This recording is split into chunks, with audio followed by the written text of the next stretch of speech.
ஆண்டவராக இயேசு கிறிஸ்து நாமத்தினாலே இந்த நாளிலே உங்களுக்கு வாழ்த்துக்களை தெரிவித்துக் கொள்கிறேன். எப்படி இருக்கீங்க? சந்தோஷமாக இருக்கீங்களா? மகிழ்ச்சியாக இருக்கீங்களா? உங்களை சந்திக்கிறதுல மிகுந்த மகிழ்ச்சி அடைகிறேன். பிறந்த நாளை, திருமண நாளை கொண்டாடுகிற பிள்ளைகளை இயேசுவின் நாமத்தினால் ஆசீர்வதிக்கிறேன். இந்த நாளிலும் கூட அநேக காரியங்களில் நாம் சோர்ந்து போயிருக்கிறோம். தாவீது சொல்லுகிறது போல, என் சத்துருக்கள் எவ்வளவாய் பெருகியிருக்கிறார்கள் அப்படின்னு சொல்லி, நான் சத்துருக்கள் மத்தியில் நான் வாழ்ந்து கொண்டு இருக்கிறேன். என் வீட்டாரே என் சத்துருக்களாக இருக்கிறாங்க. நான் என்ன பண்ணணும் ஆண்டவரே? எனக்கு ஒன்றுமே தெரியல. எல்லாராலும் நான் ஒடுக்கப்படுகிறேன், எல்லாராலும் நான் நெருக்கப்படுகிறேன் ஆண்டவரே, எனக்கு உதவி செய்ய மாட்டீரா என்று சொல்லி ஒத்தாசை வரும் பர்வதங்களுக்கு நேராக உன் கண்களை ஏறெடுக்கிறாயா?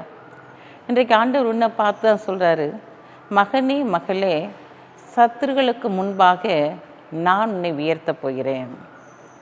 எந்த சத்துரு உனக்கு விரோதமாக இருந்தானோ, எந்த சத்துருக்கள் உனக்கு விரோதமாக இருந்தார்களோ, அவர்களுக்கு முன்பாக உன் தலையை ஆண்டவர் உயர்த்தும்படியாக, உயர்ந்த அடைக்கலத்தில் உன்னை வைக்கும்படியாய் கடந்து வந்திருக்கிறார். வாசிக்கிறேன், கேளுங்க. சங்கீதம் 27:6. இப்பொழுது என் தலை என்னை சுற்றிலும் இருக்கிற என் சத்துருக்களுக்கு மேலாக உயர்த்தப்படும். அது நிமித்தம் அவருடைய கூடாரத்திலே நான் ஆனந்த பள்ளியிட்டு கர்த்தரை பாடி அவரை கீர்த்தனம் பண்ணுவேன்.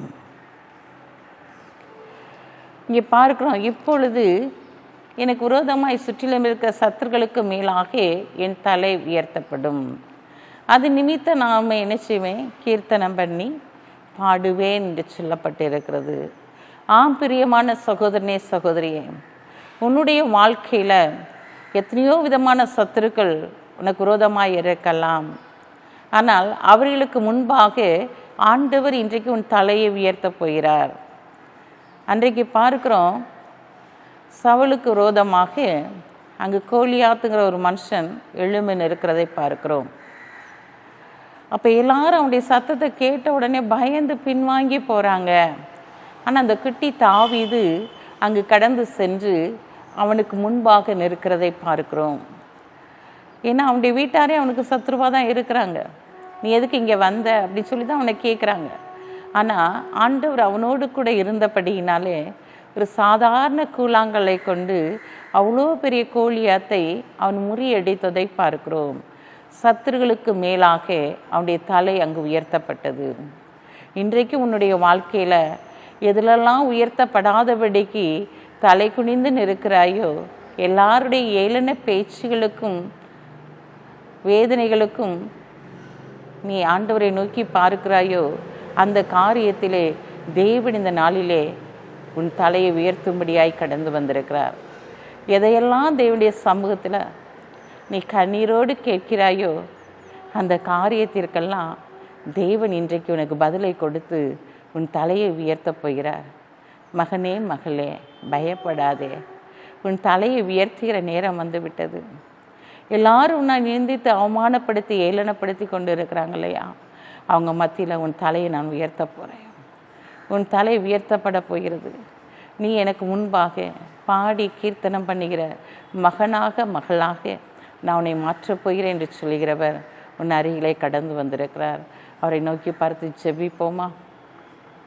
அன்புள்ள ஆண்டவரே, இந்த நாளிலும் நம்முடைய பிள்ளைகளுடைய வாழ்க்கையில் எங்கெல்லாம் நிந்திக்கப்பட்டார்களோ, எங்கெல்லாம் அவமானப்படுத்தப்பட்டார்களோ, அவர்களை சுற்றி இருக்கிற ஜனங்கள் அவர்களுக்கு சத்ருவாய் மாறி இருக்கிறார்களோ, எல்லா இடத்திலும் கண்ணீர் தான் வாழ்க்கை என்று இருக்கிறார்களோ, அவருடைய வாழ்க்கையில் நீர் தலையை உயர்த்த போகிறீரப்பா.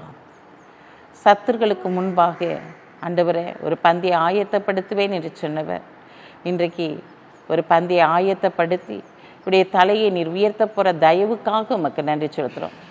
உடைய கண்ணீருக்கு நீர் முடிவை கொடுக்க போகிற தயவுக்காக உமக்கு நன்றி செலுத்துகிறோம் ஆண்டவரே.